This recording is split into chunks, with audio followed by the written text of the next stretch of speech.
This is George Masri, and you are listening to another episode of the Well Off Podcast. Today, I interviewed Jacob Perez, who works with Synergy Mortgage Group. He is a mortgage expert who has helped tons of people scale from 1 to 10 properties. He obviously really likes to work with young investors, and he helps teach people how to invest and how to get into the game in the first place. He's a young investor himself, but he's done really well, owns a lot of real estate in Hamilton, and he told me he bought an 8-unit complex in Sarnia as well. So he's killing it, and there's a lot to learn here. We covered a couple of major points.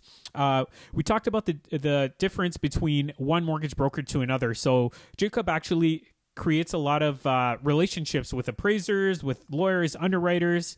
He actually connects with them on a personal level, goes out to lunch and whatnot. And his idea is that if he's got a good relationship with an appraiser, instead of them just pumping out files and throwing numbers at the banks, they might give him a call first, share with him some of that info, and he can kind of refute it if possible, or fight to get a higher appraised value, that type of thing.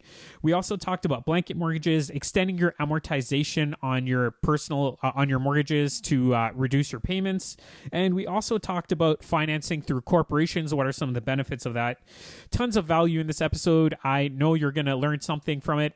And if you do like it, please leave us a review on the Apple Podcasts platform. Make sure to share this with your friends and family, and connect with me. Go to welloff.ca. There's a bunch of information for you there, and you can book a call. So I'd love to connect, love to chat with you. Again, hope you'll enjoy the episode, and we'll be in touch. Welcome to the Well Off Podcast, where the goal is to motivate, inspire, and share success principles. I'm here with Jacob Perez today. So Jacob is a mortgage expert with Synergy Mortgage Group, and they've helped people scale, a lot of Canadians actually scale from 1 to 10 properties without needing a monster income. He's been investing since he was 23 years old and has built over a $10 million portfolio of multi-unit properties. I believe Jacob and his team focus a lot on working with investors, and they're located in Hamilton, but they help people out in a lot of different areas. So Jacob, welcome to the show. I'm happy to have you here. Thanks for having me. Yeah. So I like to start off by asking you a little bit about your childhood, where you grew up, maybe one or two things you remember from back then. Sure. Yeah. I mean, you know what? Childhood is probably very similar to most people in Canada. My dad came from another country, right? So he came to Canada when he was 20 years old from Morocco. And what a lot of the Moroccans do is they go to Montreal because there's the commonality of speaking French. So I was born in Montreal, but our family moved to Hamilton area for business when I was really young. So I pretty much was born and raised in Hamilton, did kind of like the French immersion schooling program. And kind of heard about the concept of real estate investing when I was in high school. And then kind of from that point on, it was something that I just kind of decided I was definitely going to do. Nice. Yeah, that's I forgot about that because I knew your brother before. I think this is the first time we actually speak, but I've spoken to your brother a couple times, and I forgot that you guys were Moroccan. That's pretty cool. Okay, so tell me about what you do. I know you're obviously a mortgage expert, and we were just talking a little bit before we started recording that you kind of get to see where the trends are. What the trends are in real estate investing, where people are going. And you were saying that last year, a lot of people were, they were looking at, I guess from last year till now, it's been a lot of Sudbury. Prior to that, it was a lot of Windsor. What are you seeing? Yeah, so this is the thing, I love about this job as a mortgage agent is like I'm able to mentor a lot of young people getting into real estate investing, share my experience. But then in turn, even though they may not be as experienced, I can learn a lot from them, right? Because with different budgets leads to different markets. And then when you start learning about other markets, you're like, wow, I didn't know you can get rents that high in Port Colborne, Ontario, or Sault Ste. Marie, Ontario, things like that. But definitely, I think for the last few years, Windsor was really like that hot market for people on a budget investing in real estate. And then in the last year or so, we're seeing it kind of move to Sudbury, where a lot of our clients are buying up in Sudbury. And then what I was talking a little bit about, off camera before the podcast was that, we're seeing a lot of people migrate just out west, right? Places like Edmonton, Calgary, where the price points don't seem that expensive for people in Ontario, but you're still kind of in more like a major city type thing. Mm-hmm. Yeah. Are you guys doing mortgages for people in another province? Yeah. So, we work with, we literally can work all over Canada. The main difference with doing a mortgage out of province is that we might not have like those local relationships we would be more likely to have in Ontario, right? So Yeah. in Ontario, we're going for lunch, coffee with the appraisers, lawyers, every single person involved in the transaction and kind of getting a deeper relationship so we can, pull on certain levers that are needed. But when we're going out of province, you lose a little bit of that personal connection. The other thing too is we can't necessarily use every single lender in every province. So we're stuck essentially with the major banks and a few specific lenders out of province. But the good thing is those are usually the most flexible people to work with anyways. So Yeah. there's not really a huge limitation if we're doing a mortgage in British Columbia versus Ontario versus Quebec. Got it. Okay, cool. You touched on something there about going to lunch with like appraisers and whatever. What kind of impact does that have on your relationship? How does that really help you? And who else are you meeting with and developing those relationships with? Yeah, I think, the main thing, so there's a lot of different pieces of the process when it comes to buying real estate, right? Everyone talks about building your power team and things like that. And, it's very important. Now, when it comes to things like appraisers, right, we might have an appraiser who having a relationship with them might just generate a phone call to us before they upload a report to a bank saying, hey, I'm seeing this in a report. We might just say, no, I don't even bother, cancel the report. We can save our clients some money because we know it's not going to work at a bank. Or we could say, hey, would you consider looking at this comparable we found that we think is a really good comparable for this property? Mm-hmm. Whereas sometimes, you might just get an appraiser who doesn't really care. They pull the first three comps they see, and whatever valuation spits out, that's what spits out. And they're not really thinking about, okay, are these the best comparables, right? Because a lot of times there might be a really good comparable, and it's just outside that 90 or 120-day threshold that they're allowed to use. But since that comparable is so good, we can make a case to use it or things like that, right? So, there's always different things that, having a personal connection just really allows you to have more control of what's going on for your clients versus, leaving more things up to chance. Oh, for sure. What other people, or I guess professionals that are related to the industry, are you developing relationships to kind of give you an edge? I think, lawyers are really important. Another thing as well are like underwriters at the banks, right? So you have a relationship with lenders a few different ways. One is the volume you send them. So if our brokerage sends $100 million of mortgages to one lender, they're going to look at our files a little bit quicker. We're going to get a little bit service, right? So having a big, well-oiled machine doing a lot of business helps you get a little bit more influence with the banks. Another thing is actually knowing these underwriters at the banks on a more personal level, right? So we get to know them outside of just the phone calls and things like that. That way they know, these are authentic, genuine, nice people. They're not trying to scam anything. They're not trying to do anything like this, so that if we need somebody to sell a solution upwards to management, it might be a client who has really low credit. It might be, recently we had a client buy a property where it was extremely distressed. I would say 99% of banks would just not finance the property because it was so distressed. So we said, hey, look, we know it's very distressed, but in addition to that, look at how much capital the client has available for renovations. Here's the project they just did. And the bank was willing to move forward with the deal. Nice. Something like that, if they had to fund it privately, that could easily be like 18 to 20,000 in fees at the price point they were at, right? Yeah. So that's a big savings for a person. So that's the kind of stuff we try to pull on and try to build relationships for. Cool. So yeah, I mean, I was kind of thinking about this while you were talking. What separates one mortgage broker from another? Because we know that there are, just like realtors, there's thousands and thousands of them. So what would separate one from another? I think just general financial literacy is really important when selling solutions to your clients, right? For example, I had a client the other day where they just bought a primary residence, and they said, okay, well, no, we want to put, 100,000 down, right? And the minimum down payment they could have got away with was, $80,000. A lot of mortgage brokers would say, okay, sure, 100,000 down, perfect, right? It makes my ratios better, it makes the transaction easier. Yeah. But if you take that time and say, hey, look, if you put an extra 20,000 down, your mortgage payments can change by $74.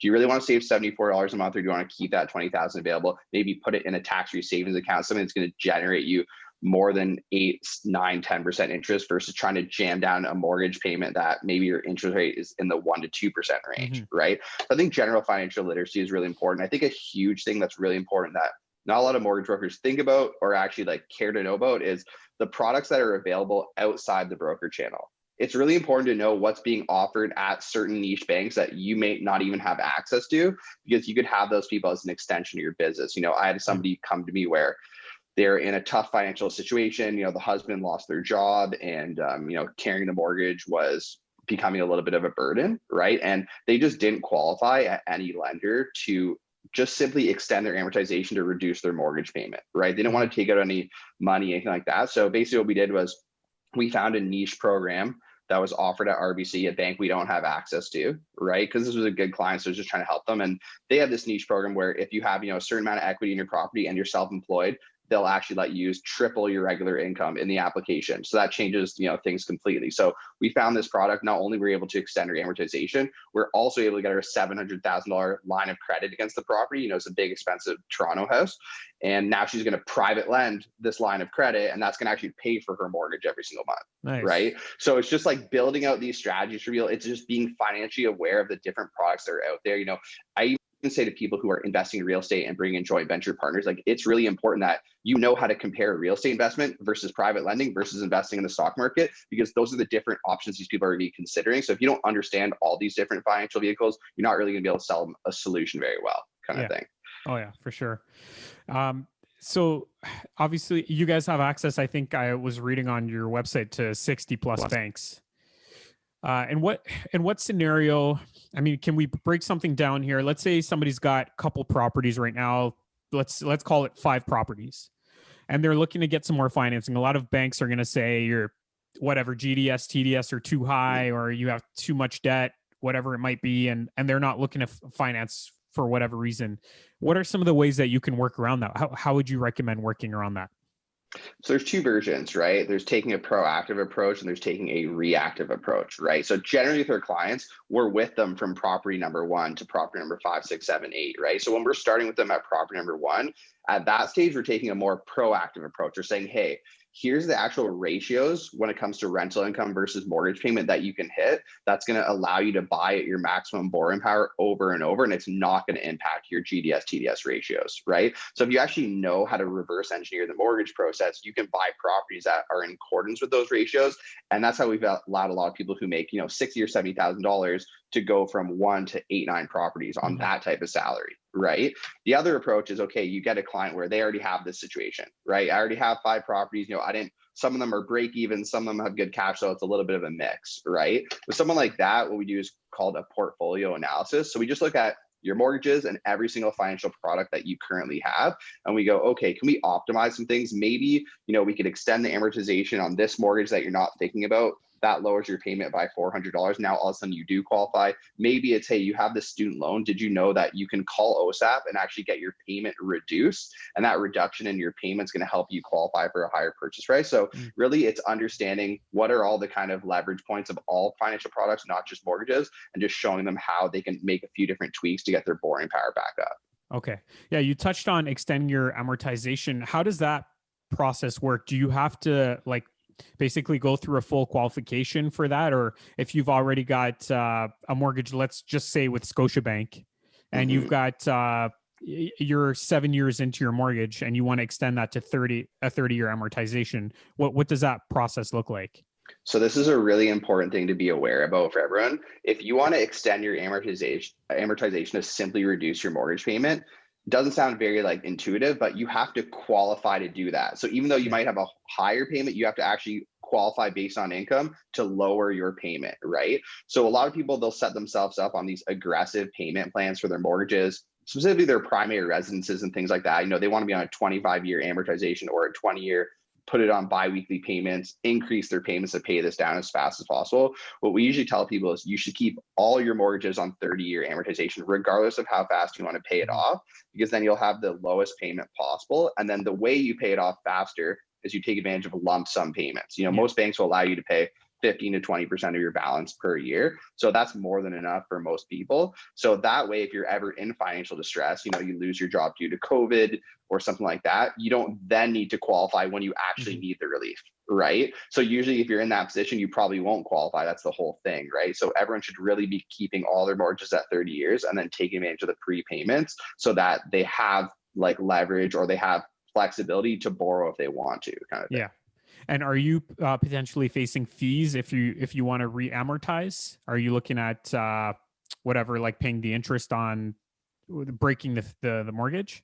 Yeah, so you're restructuring your mortgage. So typically there are some fees that come with that, right? Yeah. One thing, product wise, we're usually recommending variable rate mortgages because you do have that flexibility for very low cost. So if you have a variable rate mortgage, it's always just 3 months of interest to break your mortgage. So quick math, it's about 0.5% of the balance, probably less of that, right? So usually that, again, it comes with that proactive piece is, part of it is also what mortgage product should you be in based on what we can tell will be your future moves. A lot of investors, when they buy one rental property, that's such a big feat for them, but they don't know that we know what their mindset's going to become, which is I want another and I want another and I want another, right? Yeah. So it's kind of setting themselves up for like, the investor they're about to become, because we see so many people go through that process. Yeah, for sure.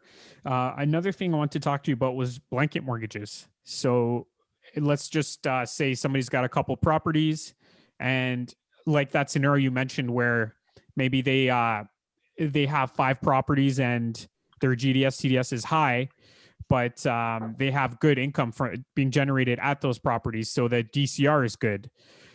How would you structure a blanket mortgage, or do you recommend going down that path in that scenario? I think it could be a great option if it means that you're getting your personal borrowing power back, right? Those types of mortgages happen on the commercial side, right? So if you get things financed commercially, the good thing is it doesn't necessarily impact your borrowing power. So again, like when it comes to blanket mortgages and things like that, there's just some things to consider, right? The people who are on title for all those properties kind of blanketed together, like it has to be the same people on title. So if you have different partnerships for different properties, you can't lump them all into one particular mortgage, right? But, if you have a property that debt services very strongly, it might allow you to get good terms on the commercial side because it can leverage maybe the poor performance of a distressed building you're looking to buy. We don't do a lot of commercial brokering. We do a little bit. The problem with it is that basically we're adding another middleman to the process, a commercial mortgage agent, their underwriter, versus just us straight to the underwriter. And typically what we find is we just have a little bit less control of the process, and we don't really we have a standard for customer service. So typically we'll just kind of refer those out directly to a commercial person. But yeah, I have a building right now. It's like a townhouse complex of 8 townhomes in Sarnia, and it cash flows really, really strong, right? So since the DCR of that Sarnia townhouse complex is very high, if I want to go then buy another commercial property in that same corporation name, I could then get away if the property's DCR is 0.7 or something way below the typical standard. I could probably still get a full loan to value because they can leverage the existing performance of this 8 townhome complex, right? So it's kind of it's a bit of a journey to get there. Usually when you buy these properties, they're not in that, ready to finance commercially side. So typically what a lot of people do is they'll buy them privately, get them up to the standard, exit them on the commercial side. Yeah, for sure. So speaking of buying under corps, so I'm aware that banks like Scotiabank, TD, whatever else, they have limits to the number of properties you can purchase. I think most of them cap at 5 properties, five mortgages, I believe. Can you bypass that by owning in a corporation? Let's say you have like 6-7 corporations. Will that increase your ability to borrow through the banks? So, it's unfortunate, but the reality when it comes to mortgages is a lot of these rules are so gray. It's so hard to understand. It depends who you're talking to, what day of the week. The thing is too, is with banks is, they have goals, right? They have lending goals, things like that. So if they're in Q3 of their fiscal year and they're behind on their borrowing goals, what you'll find is their terms and what they're willing to make exceptions for open up quite a bit in Q4 of the year because they want to hit their borrowing goals, right? So whereas they might say, it's a limit of 5 rental properties, which is, for example, something I've been told many times, where I have, plenty of case studies where it's like, well, you approved this client for 8 rental properties, and now you're telling me this client can't go forward because they have 5 rental properties, right? So it's really like the day of the week, how busy that underwriter is, where the department is at in terms of their goals. So a lot of these rules are, not really hard rules. They're broken all the time kind of thing, right? Now, when it comes to buying in a corporation, you're just adding one extra layer to it, because essentially what that does is if you want to buy a residential property in a holding company, right? Everything's really the same from a qualification perspective because you have to personally guarantee it, right? Now, the little difference is you can't do it through the broker channel. So if you're working with a mortgage broker and you're trying to do a holdco at Scotiabank residentially, you can't do it, but you can do it inside the branch, right? Problem with inside the branch is like trying to find a good home advisor or a good mortgage agent inside the branch can be a challenge. And usually when you do find someone good, they eventually exit to the broker channel because they want to be able to offer their clients more options, make more money and things like that. So it's about finding those good relationships. and then kind of navigating it from there. But we've heard of all kinds of success stories doing the holdco and the branch. We've also heard of all kinds of disasters and nightmares and it not going through, right? Yeah. So doesn't seem to be a lot of consistency with it. But I think if you're using those holding companies and you're personally guaranteeing them, it's not something that's going to necessarily help you scale further. But if you're doing them on the commercial side, the scale is unlimited. Yeah, for sure. I was going to ask you about releasing equity. So let's say you've got a property, you've got a bunch of equity in it, and you're looking to release it for either renovations or to continue to grow your portfolio. What are some tips you can give people, or how do you normally go through that process with people to allow them to have the best chance to release it either through a HELOC or refinancing the property or whatever else? So what's kind of the question specifically? Is it, getting the banks to allow them to take such a large equity takeout, or is it qualifying for that? What's the question specifically? Yeah, I guess I should be a little more specific. Well, there's a couple challenges. One, getting the appraisal value, because some banks are going to be very conservative. And then, yes, number two, just setting your self up for success in the sense that, like being able to, from a TDS, GDS perspective and that type of thing. Yeah. So great question, and this is something that, as the education around real estate investing grows, you're seeing the education around the BRRRR strategy is growing, and every single person wants to hear about the BRRRR strategy. Is, oh, why wouldn't I buy a house for free? That sounds like an amazing process, right? So, with the BRRRR strategy, when we're qualifying people, we're qualifying them in advance with the purchase price and then the ARV and the expected rents with that ARV. So we said, oh, we're not going to set someone up while they buy a property, they put $200,000 into renovations, and then, oh, we never told you don't qualify for the refinance later, right? Because that's a pretty key part. So I think first off, just that proactive piece for making sure we're qualifying them at the purchase stage and the refinance based on the projected numbers, right? The second thing is back to the appraisal piece. It's choosing a lender that allows us to choose the appraiser. Not every bank lets you select the appraisal company. Some banks will just send whoever on their own, right? And what that does psychologically is when the order is coming from a bank, then you're theoretically servicing the bank.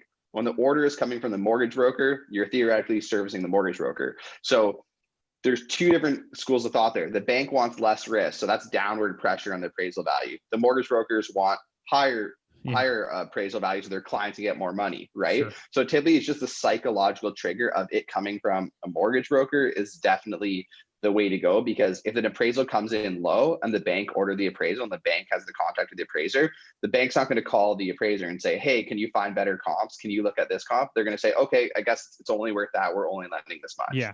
Right. Yeah, sure. So it's, knowing which banks you can work with and then which banks have access to certain appraisal companies that you trust. That's another piece of it as well. Yeah. And what about getting some capital for renovations? What are some of the ways that you would suggest doing that, aside from maybe like leveraging your own property? If let's say you're maxed out on leverage, but you need to do an emergency renovation or whatever else, what are some of the ways that you can raise funds for that?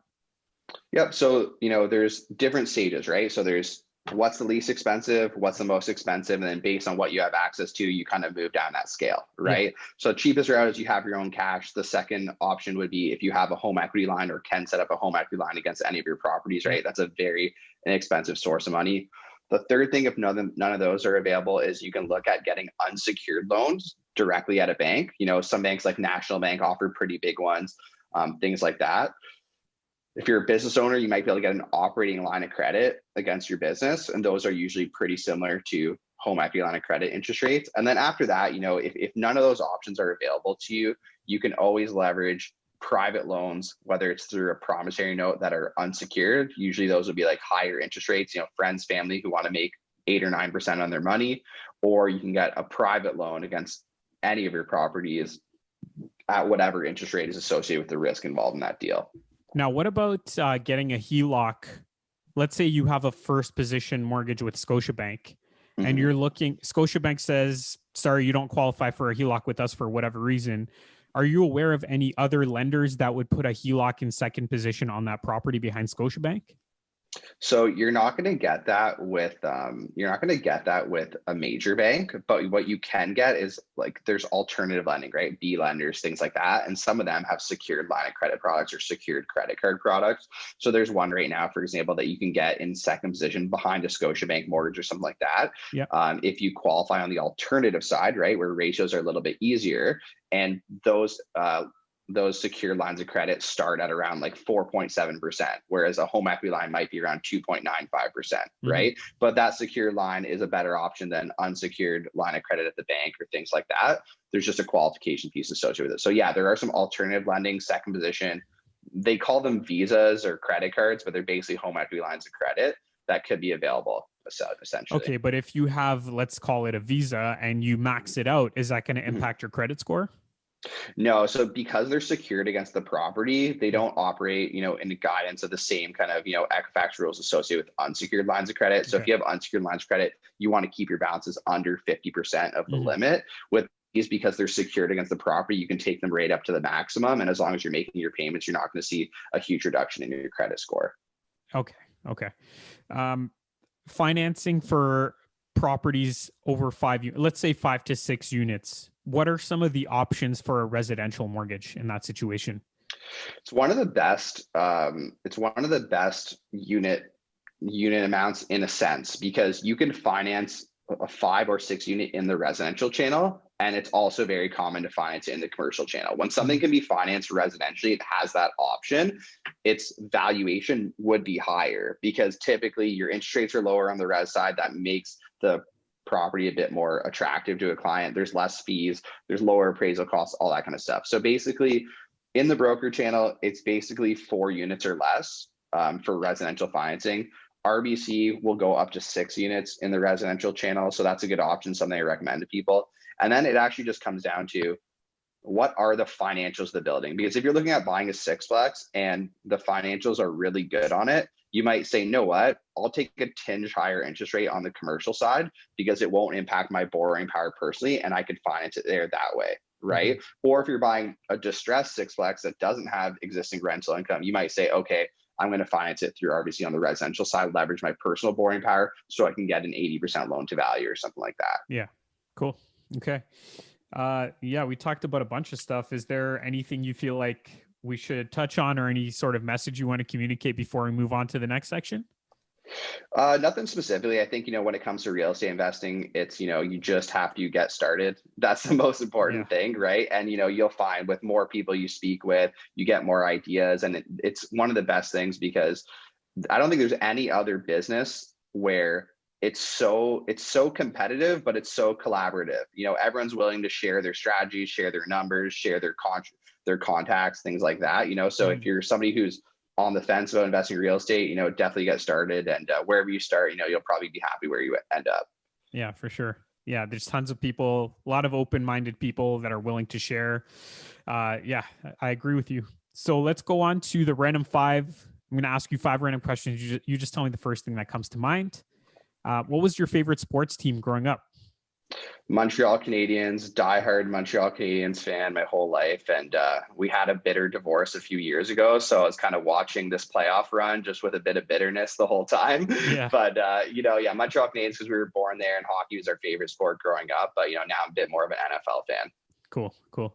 Okay. What's the most memorable documentary you watched? Oh, wow. Most memorable documentary.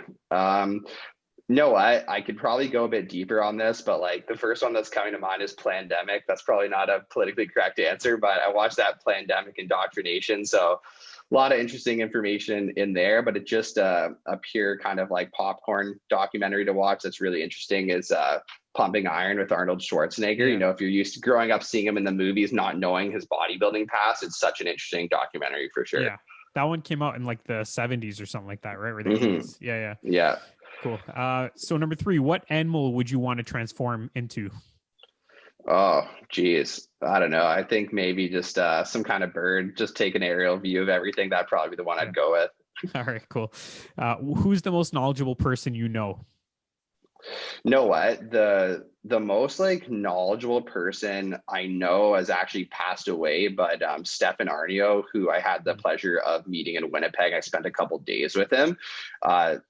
I met this guy, I think in 2017, right? And if people don't know Stefan Arno, he has a lot of amazing real estate investing books. He's one of like most successful real estate investors out of Canada. And, he has a lot of books on some other topics as well that are super interesting that you should look into. But that's probably the first person I met in my life and spent time with where I was like, I can't wait to see what this person looks like in 20 years because they are like billionaire mindset, like that level. So I would say probably Stefan Arno would be one of the most knowledgeable people I know. And then another one is just quick shout out to my business coach, Corey McKinnon.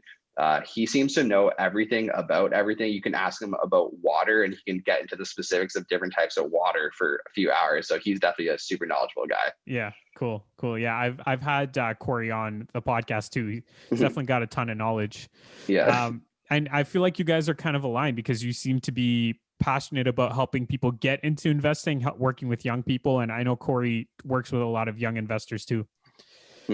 So the fifth and final question is, what do you want your legacy to be? Honestly, I just want to, my only real thing I care about is just reaching my potential. I just don't want to ever quit trying. Like that's my main thing. So a lot of people, they get what's called, passive fulfillment. I'm happy with what I have, I'm grateful for what I have. And, it's great to be grateful and we should all have gratitude. We could always have it so much worse, but I just want to be kind of remembered and known as somebody who never stopped going after their potential. I don't want to throw in the towel and be on a beach at 40 years old. I want to like keep going and keep finding new ways to grow like late into my 70s and things like that. Nice. Yeah, that's awesome.